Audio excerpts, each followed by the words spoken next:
बड़ी खबर देख लीजिए। रूस का यूक्रेन पर ड्रोन हमला हुआ है। कीव में इमारत से टकराया है ड्रोन। कीव में इमारत पर ड्रोन अटैक का ये वीडियो सामने आया है। भीषण अटैक ये कीव पर किया गया है।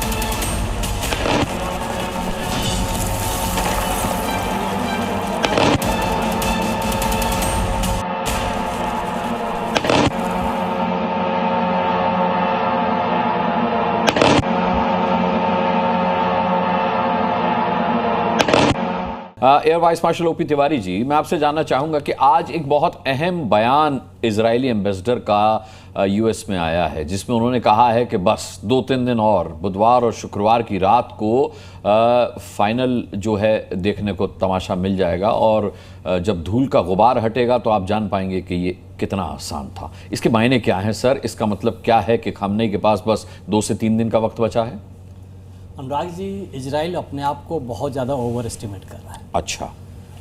इजराइल और अमेरिका को समझना चाहिए कि ईरान इराक नहीं है। ईरान के पास जो 1975 के बाद से सैंक्शन झेल रहा यूके का, सर्वाइव कर रहा, इतना बड़ा डेप्थ है, इकोनॉमी इतनी ग्रो हो गई है। ईरान को मालूम है कि उनकी बॉर्डर स्टेट से किसी से झगड़ा नहीं हो रहा, लेकिन फिलहाल उनकी इंडियन आर्मी का क्या यूज है, सॉरी उनका ईरान आर्मी का क्या यूज है? आर्मी कितने जनरल्स मार दिए, कोई मतलब नहीं है। आर्मी तो लड़ने के लिए तैयार ही नहीं है। इनकी आर्मी का मेन काम था मोसाद जो अपने अंदर मोसाद जो अपने एजेंट्स तैयार करना, उनको मारना चाहिए था। उसमें फेल हो गए। ये लड़ाई तो पूरी एयरफोर्स की है, पूरी मिसाइल्स की है। अभी हमें अप्रिशिएट करना चाहिए कि पूरे टाइम में न जहाज खरीदने के लिए पैसे खर्च किए ईरान ने, बल्कि मिसाइल डेवलप नहीं। नंबर ऑफ मिसाइल्स इनके पास बहुत ज़्यादा है। ये वेट कर रहे हैं कि कब तक ये इजराइल का एयर डिफेंस पूरी तरीके से डिप्लीट हो जाए। कितने मिसाइल्स को रोकेगा? अब इजराइल कितना बड़ा है, इजराइल का एयर डिफेंस देखिए, जो भी आयरन डोम कितने किलोमीटर, 40 किलोमीटर। टाइम कितना मिलता है उसको?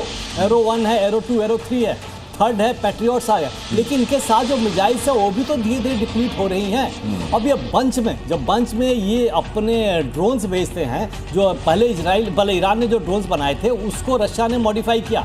वो ड्रोन 5 या 6 किलोमीटर तक चढ़ पा रहे हैं और आसानी से लोकेट नहीं किए जाएंगे। अभी देखिए, ज़्यादातर क्रूज मिसाइल, ज़्यादातर बैलिस्टिक मिसाइल का अटैक हुआ है। क्रूज मिसाइल जाएंगी, थोड़ा स्लो है, लेकिन उनको डिटेक्ट करना बड़ा मुश्किल है और उनको रिमोट कंट्रोल करके डिजायर्ड टारगेट पे पहुंचाया जा सकता है।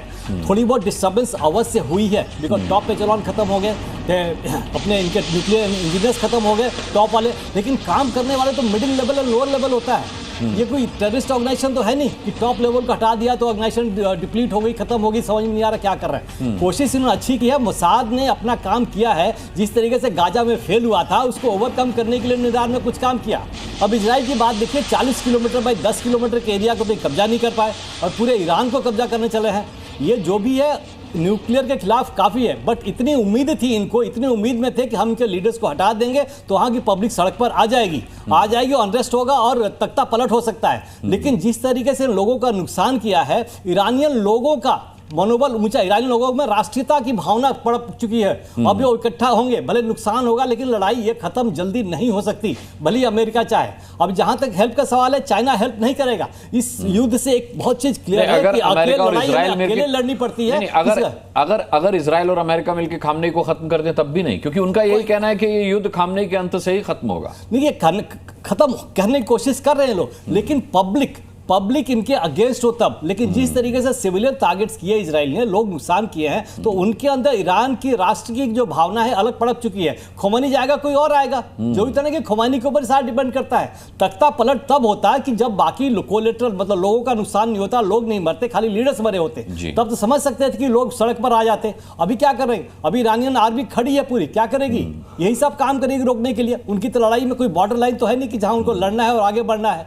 लेकिन मिसाइल्स का जो मेन है, जिस तरीके से डेवलपमेंट किया है मिसाइल्स के लिए, ड्रोन्स के लिए, ईरान ने कितने समय से, इतने समय, इसका डेप्थ है देखिए। इसका अगर एक बार स्टेट ऑफ हॉर्मुज अगर रुक जाए या बंद कर दे तो किस तरह ऑयल का खर्चा पड़ेगा। तो ईरान को इतना हल्के में नहीं लेना चाहिए, अमेरिका को ईरान को इतने हल्के में नहीं लेना चाहिए जैसे इराक को लिया था इन लोगों ने।